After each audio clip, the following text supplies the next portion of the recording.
coup, Jean-Philippe, est-ce que tu peux nous partager pourquoi tu as créé cet événement et avec quel organisme, dans quel cadre tu as créé cet événement? Alors cet événement, qui a un titre un peu provocateur, on l'a créé parce qu'on s'est dit à quelques-uns, dont l'association Psypol que je préside, qui est une association locale qui réfléchit à l'interaction transformation personnelle, transformation collective. En gros, qu'il n'y aura pas de changement ou il y aura changement que s'il y a interaction entre des prises de conscience personnelles et des prises de conscience collectives. On s'est dit à quelques-uns que c'était le moment de poser la question du pouvoir.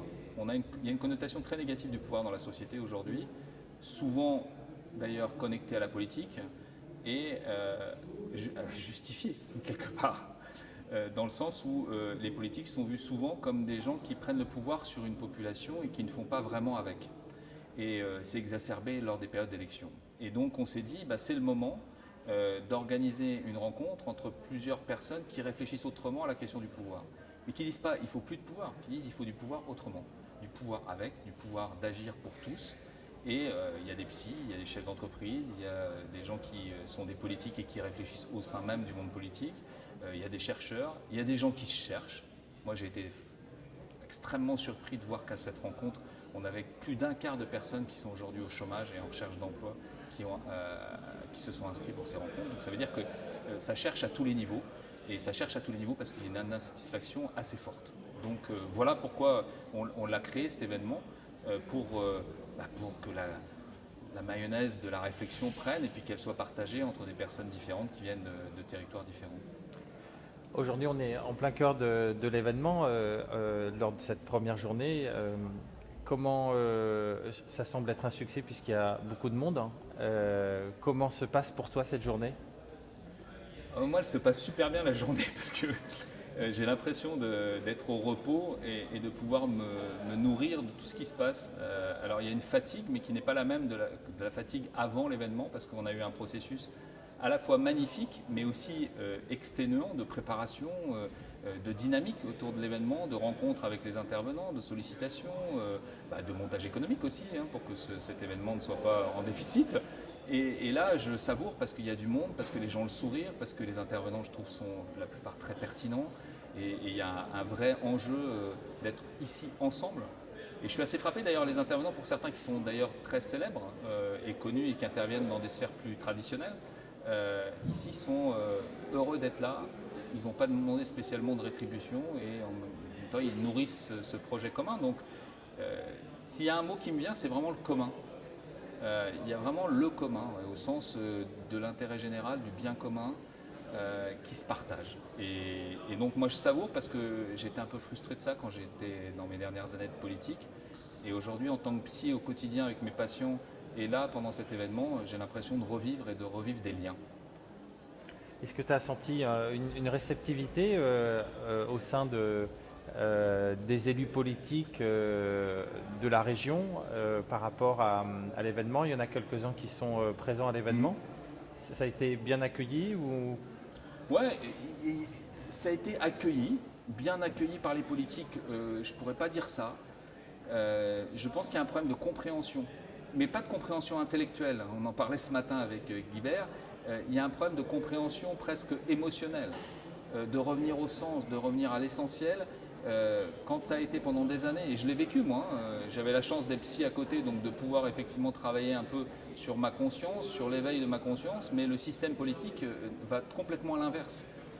Il formate des profils. Et aujourd'hui, pour être politique et se poser ces questions-là, il faut avoir du courage. Donc ceux qui sont ici ont sûrement du courage. Il y a sans doute encore un décalage sur la compréhension et le sens des rencontres comme ça. Ils le voient peut-être avec des lunettes, enfin pour ceux avec lesquels j'ai échangé, des lunettes de dire ouais il faut changer le système politique.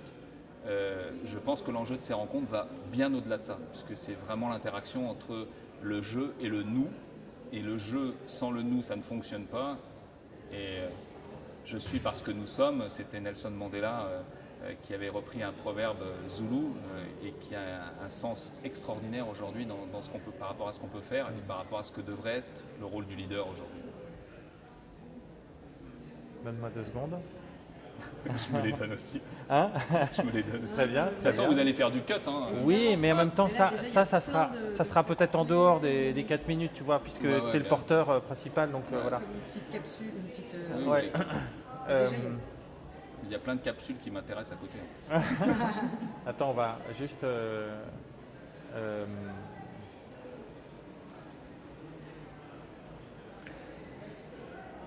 Tu as fait, enfin, toi et l'équipe organisatrice, vous avez fait venir une trentaine d'intervenants à peu près. Mhm. Il y a une richesse en termes de diversité de propositions, que ce soit des ateliers, des tables rondes, des conférences. Euh, Comment est venue cette sélection, entre guillemets, en tout cas ces invitations à ces intervenants et est-ce que quelle est ta vision sur le nombre d'acteurs qu'il y a au jour d'aujourd'hui en France et dans le monde sur ces démarches-là? Alors, je pense qu'il y a beaucoup plus de gens et de structures qui réfléchissent à ces alternatives dans le monde qu'on le croit. Rien qu'à voir entre 7, 8, 10 personnes qui ont réfléchi pour cet événement à rassembler des intervenants venant d'obédiences, de courants, de domaines différents, voire de territoires, voire de pays.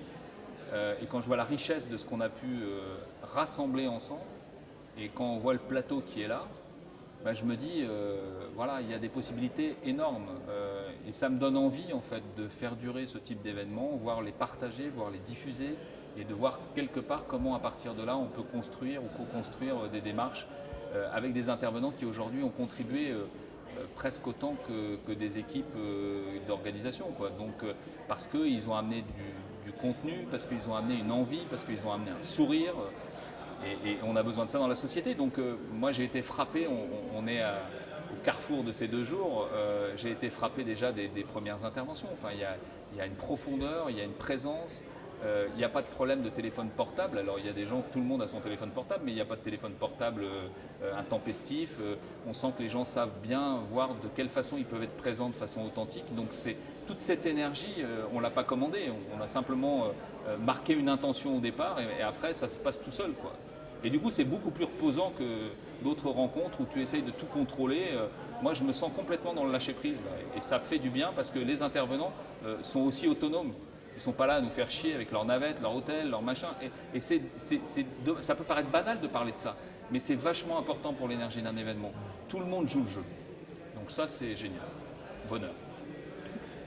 On sent une vraie liberté de parole de la part des intervenants. Ils sont capables de parler de méditation, de spiritualité, d'énergie. Il y a, c'est comme si eux-mêmes, parce que ça fait partie de leur pratique, mais ils sont capables de s'adresser à n'importe quel public à travers leur vision du monde. Est-ce que tu penses que on peut imaginer que toutes ces approches vont vraiment se démocratiser dans le futur proche? En tout cas, j'espère que les fils rouges qu'on met un peu en exergue pendant cet événement, l'artistique et la méditation, sous différentes formes artistiques, différentes formes de méditation, participeront à l'élaboration effectivement de ce nouveau modèle. Parce que ça donne une respiration, ça donne une présence, ça donne un recul, un retrait, j'allais dire un retrait, mais c'est souvent connoté négativement, mais ça demande quand même à un moment donné de revenir sur soi, vers soi. Et quand tu regardes un tableau, quand tu fais une méditation, c'est un retour vers soi qui est différent, mais qui en même temps, au fond, prend tout son sens. C'est-à-dire que tu te reconnectes à toi-même et à tes aspirations. Et ça ne veut pas dire que tu n'es pas en lien avec l'extérieur. Donc c'est un aller-retour permanent entre l'intérieur et l'extérieur. Et moi, ce que je trouve assez marquant dans cet événement, c'est que l'intention, c'était effectivement de faire découvrir des pratiques de méditation et que jusqu'ici, on sent quand même une certaine quiétude, j'ai envie de dire, collective, qui fait qu'à certains moments, on a l'impression que certains sont en méditation, même tout en étant présents, les yeux ouverts, en discutant avec des gens. Et ça, c'est la vraie vie. Et je pense que si on peut faire perdurer ce type de rencontre avec cette présence, avec cette capacité aussi à prendre du recul, ben, banco, quoi, on y va. Alors pas nous peut-être en première ligne la prochaine fois, si d'autres veulent prendre, on y va et on accompagnera aussi. On verra la forme que ça va prendre, mais tout est possible en fait. C'est ça qui est extraordinaire, c'est que on a réussi cette première rencontre et on le sait déjà alors qu'elles ne sont pas terminées, parce que tout simplement on le sent. c'est même pas la question d'un bilan économique, technique ou je sais pas quoi, c'est qu'on sent que c'est réussi parce que les gens sont heureux d'être là et que nous on est heureux de l'avoir organisé. Bon, donc on continue. Et puis sur le fond, franchement, je trouve que c'est d'une richesse assez rare. Une dernière question. On se rend compte qu'au quotidien, tout le monde expérimente les jeux de pouvoir. Est-ce que vous-même, dans l'équipe organisatrice Cœur, vous avez exploré en conscience les jeux humains qui ont pu se jouer? Bien sûr, je pense qu'on a exploré les jeux humains. On en parlera, on en a déjà parlé à certains moments de l'aventure. Et je pense que ça continuera et ça sera intéressant d'en parler avec un peu de recul justement pour voir comment on s'est situés les uns et les autres, comment on a ressenti les choses par rapport à ça. Moi j'ai à la fois pris et on m'a donné à certains moments un rôle de leader, mais j'ai l'impression que justement on a réussi à partager le leadership, pas de même nature pour chacun, mais en tout cas pour montrer en pratique que l'exercice du pouvoir pouvait se passer des uns aux autres sans que ce soit le même exercice de pouvoir, avec nos différences, avec là où on est situé. C'est évident qu'avec un événement à Nantes, et moi à Nantes en étant initiateur du projet, j'allais être une forme de leader important dans une cheville ouvrière de cet événement. Mais il n'empêche qu'on était 8 à 10 personnes en fonction des périodes et que chacun a eu son domaine de leadership parce qu'il y a des compétences différentes, parce qu'il y avait aussi de la fluidité. Et même les tensions qu'il y a eu se sont gérées dans la fluidité parce qu'il y a de l'écoute et parce qu'il y a du respect. Ça faisait partie du plaisir de l'expérience? C'est un plaisir immense.